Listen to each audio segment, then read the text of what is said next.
Happy Blue Friday, Seahawks fans. And it actually is a Blue Friday, a game tomorrow, albeit a preseason one. The Seahawks open their preseason slate by welcoming the Dallas Cowboys into Lumen Field.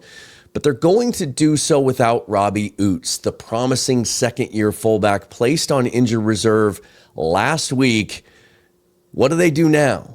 That's what we're going to talk about here today on Sleeper Seahawks. Welcome to the new channel, Sleeper expanding their brand to cover all 32 teams. I'm honored to have been asked to host this channel, and thank you so much for the support so far. You guys are really pushing that subscriber base up, closing in on 1,000. If you would, please hit that subscribe button. Let's go. This is going to be fun as the Seahawks try to defend their Super Bowl title. Ouzts was one of my favorite picks in that class last year, so let's kind of refresh our memory on how his rookie season went. Of course, he played in the first 3 games of the season, and we didn't really get to see much from him, didn't touch the football. Week 1, of course, we remember Clint Kubiak completely kind of got away from sort of the core tenets of that McVay, Shanahan, Kubiak offense, didn't really use the fullback much. And then he had an ankle injury. He missed 4 or 5 games in the middle of the season, came back in week 9, I believe. And from then on, seemed like it started to click. Of course, converted college tight end at Alabama. Didn't get a lot of action at tight end in college. Only 8 career catches for 108 yards and 2 touchdowns. C.J. Dupree was the guy that was the main target there in the tight end room his senior year at Alabama. But the conversion seemed to be working. When that run game really came together late in the season for the Seahawks, he was a big part of that. We saw him getting out and kind of getting comfortable with some of those blocking angles at the second level. He was pancaking some dudes, 6'3", 274 pounds, like an unusual size, but he moved really well with that tight end background. We did see a couple flashes in the preseason, right? There was that great little option route he ran out of the backfield for a nice gain. We had hoped to see more of that during the season. And then there was reason to be excited going into this year with new offensive coordinator Brian Fleury coming over from the 49ers. Of course, he spent 7 years under Kyle Shanahan there, watching how Shanahan uses Kyle Juszczyk and what a big part of the offense he was there.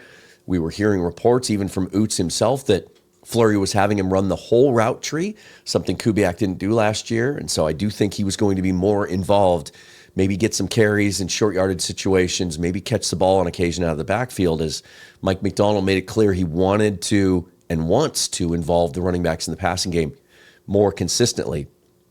And then he played in the divisional round blowout of the 49ers in the playoffs, injured his neck, and he was out for the rest of the postseason.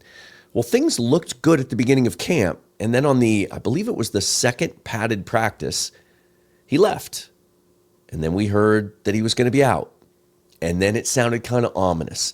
Mike McDonald saying they had to gather more information. So it was pretty easy then to connect the dots and assume that it was the neck injury again. Certainly in Seattle, maybe we have a little PTSD when it comes to neck injuries. Cam Chancellor, Cliff Averill, Ricardo Lockett. Who else am I forgetting? Max Strong, his career ended prematurely because of a neck injury. Chris Carson is the other one, by the way, just joined the coaching staff at Redmond High School this week. Good to see Chris staying in the area. It turns out it is a neck injury confirmed by Brady Henderson of ESPN first, I believe. There's some indication, some reporting that it might not be career ending, that maybe with a year to let it settle down, get some treatment on it, maybe a procedure, we'll see.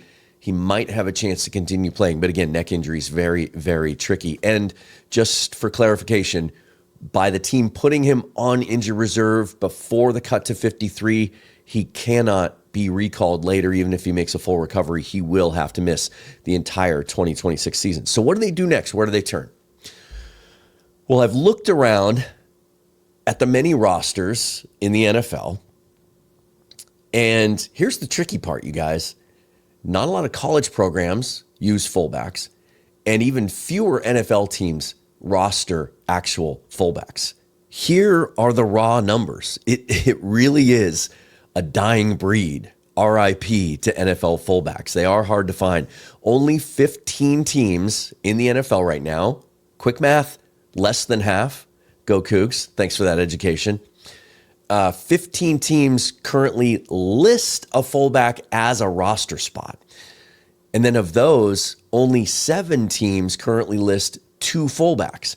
So I wanted to kind of look through those and see if there were any potential targets, potential long-term or more legitimate replacements for Robbie Ouzts. Who's next up? We know they're going to use a fullback. And even though we got to hear Brian Fleury last week, and I was so fortunate to have the timing work out this way, I had credentialed access the day that they brought out all three of the coordinators to speak to the media. So it was Brian Fleury on offense, obviously Adam Dirty on defense, and then Jay Harbaugh on special teams. So we got to hear Brian Fleury. Very, very fascinating to listen to him talk. And he was asked about the fullback situation. This was right after the news that Ouzts would land on IR. And he said, well, they're always going to look for a guy that's more of a traditional fullback. There's other ways they can mix and match to get two backs in the backfield, something that he calls himself kind of old school, more traditionalist. He likes to use two backs. He said you can motion tight ends back there. Brady Russell has been listed as a fullback, as Ouzts' backup for the last 2 years, but we've seen Brady. He has a tight end background, not as stout as Ouzts and some of these other guys, not really a true fullback, but a snap here or there he can fill in. And then Fleury just talked about using two backs, period. Maybe you get a guy like Emmanuel Wilson back there who's 6'2", 235, along with Jadarian Price, for example, right? But they did go out and sign someone right away. You got to have somebody on the roster to take a look at. And this kid's intriguing, and he might ultimately just win the job. But I've got 4 players for you here that we can watch. 3 of them on other rosters as the preseason unfolds. Then we'll see what happens at the cut to 53. But Lampe's interesting. It's not a guy I'd heard of. I don't scout fullbacks that heavily in my draft prep. But he played at Northern Illinois, which is where Thomas Hammock was the head coach. Thomas Hammock now currently, and kind of infamously, because he stole some scenes with his colorful language in episode 1 of Hard Knocks, he was his head coach at Northern Illinois. He's now the running backs coach for the Seahawks, so they have a connection there. He was an undrafted free agent signed by the Patriots last year, got hurt, spent the season on injured reserve. He's 6'1", 249. But what makes him intriguing, a couple of things for me. At Northern Illinois, he actually played fullback. A lot of NFL fullbacks are guys that are converted from one position to another, often tight end, although we have a couple examples here of linebackers. And Lampe did play some linebacker early in his college career. But he had 20 carries at Northern Illinois for 66 yards and 2 touchdowns. He also caught 18 balls for 216 yards and a touchdown.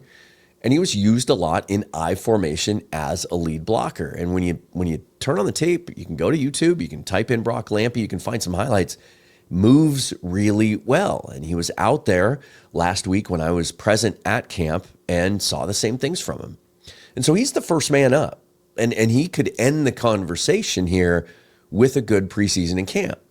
But we know that John Schneider is always looking to improve. Always, what does Mike McDonald say? Chasing edges. And if there's a guy out there that they think can be better, they're going to make that move. And there are a few intriguing names in some interesting situations that I think could be available at the cut to 53.